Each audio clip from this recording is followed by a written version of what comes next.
Well, it is Thursday, and so the drought monitor gets updated every Thursday, and there has been really no change to the drought monitor across the Northeast for several weeks now.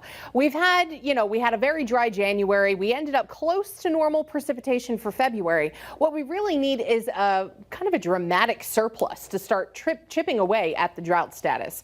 Now, during the winter season, unless it's incredibly wet, it's usually pretty much steady as she goes. But as we make our way into the spring season, if it ends up being a wet spring, we could definitely get rid of this.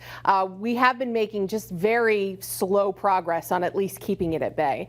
Right now, we still have severe drought across a good portion of the Pioneer Valley, moderate drought across the Upper Valley, and abnormally dry conditions across Berkshire County. Now, that does not count what we just got last night, but we need to be consistent. We usually get hit with a good storm, and then it's dry for the next week and a half. So hopefully that's not going to be the case, though honestly it looks like it could be. So we ended up between about an inch to an inch and a half, even an inch and 3/4 up toward Belchertown. So it was a solid soaking rainfall last night. It came down heavy at times. Now currently, that was a warm front that passed yesterday. Currently we have a cold front that's moving off to the east. There's a couple of showers with it impacting Hamden County, maybe a spot shower up there toward Northampton and Amherst, and a few showers off to our west.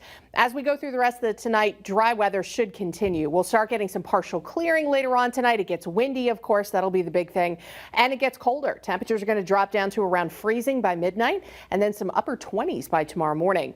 We'll have some decent clear sky to start off the day in the valley, patchy clouds for the Berkshires. You're not seeing a lot of icons. These icons indicate strong wind, so that'll be the big story for tomorrow, of course. We'll have patchy clouds throughout the day, maybe a flurry or a snow shower, but overall it will be a dry weather day. Seasonable temperatures, highs end up in the lower 40s, but with that wind, it's going to feel at least 10 degrees colder. So definitely more of temperature swings tomorrow. Today wasn't much of a swing. It just starts turning colder tonight. And then we're normal tomorrow, or close to it at least, just feeling colder because of the wind. And we have all these wind advisories up. Everyone in the Northeast. Plus, we have high wind warnings for the eastern slopes of the Berkshires all the way out through tomorrow night. So wind gusts tonight start to pick up a little bit in the valley, but it's the high terrain that begin getting those strong wind gusts first. 50, 60-mile-an-hour gusts are possible on the eastern slopes of the Berkshires.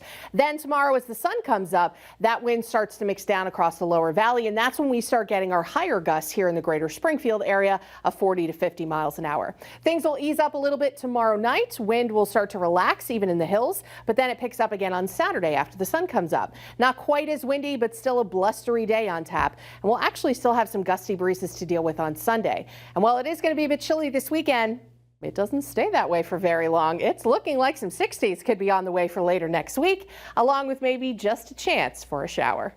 Amanda, back to you.